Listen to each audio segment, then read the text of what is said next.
పెద్ద ఆయన శివైక్యం అయ్యి 29 సంవత్సరాలైనా ఆయన ఆత్మ మటుకు మన చుట్టూ పరిభ్రమిస్తూనే ఉంటుంది.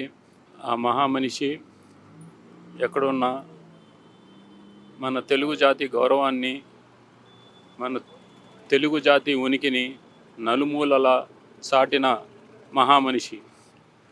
అటువంటి మహామనిషికి ఘన నివాళి అర్పించుటకు ఇక్కడ వచ్చినందుకు నా అదృష్టంగా భావిస్తున్నాను.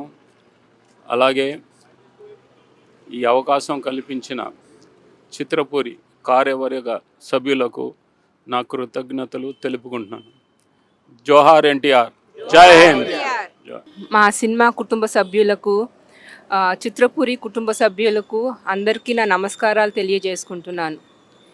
ఇవాళ మన విశ్వవిఖ్యాత నట సార్వభౌమ శ్రీ నందమూరి తారక రామారావు గారి 29వ వర్ధంతి సందర్భంగా ఆయనకి నివాళి అర్పిస్తానికి మనందరం ఇక్కడ ఏకమయ్యాము. ఆయన ఎంతో కష్టపడి సినీ రంగంలో ప్రవేశం చేశారు. ఎన్నో అడ్డంకులు దాటి ఎంతో గొప్ప నటుడుగా రాణించారు. ఆయనకి ప్రతి టెక్నీషియన్ కష్టం తెలిసిన మనిషి. అట్లానే 20 క్రాఫ్ట్స్ పైన ఆయనకి చాలా నాలెడ్జ్ ఉంది, ఎంతో పట్టు ఉంది. 1961లో ఆయన తీసిన సీతారామ కళ్యాణం, 1962లో గులే బకావలి కథ, 1966లో ఆయన శ్రీకృష్ణ పాండవ్యంకి డైరెక్షన్ వహించారు.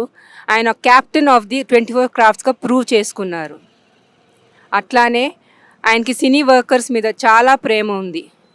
ఆయన పర్సనల్ మేకప్ మ్యాన్ పీతాంబరం గారిని, పర్సనల్ అసిస్టెంట్ ఆమ్న వెంకట సుబ్బారావు గారిని, అండ్ కెమెరామెన్ విఎస్ఆర్ స్వామి గారిని ప్రొడ్యూసర్గా ఆయనే తీర్చిదిద్దారు. ఆ ఘనత ఆయనకే వర్ధిస్తుంది. అట్లానే ఎన్నో అడ్డంకులు ఎదుర్కొన్న టెక్నీషియన్స్కి ఆయన ఆర్థిక సహాయం చేస్తూ జరిగింది. అండ్ సినిమా డేట్స్ ఇచ్చి ఎంతో ప్రోత్సహించారు.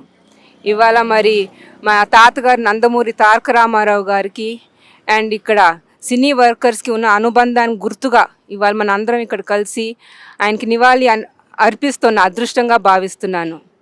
ఇవాళ మళ్ళీ ఇక్కడ కమిటీ మెంబర్స్కి మరియు చిత్రపురి కాలనీ సభ్యులందరికీ నా ధన్యవాదాలు తెలియజేసుకుంటున్నాను. జై ఎన్టీఆర్.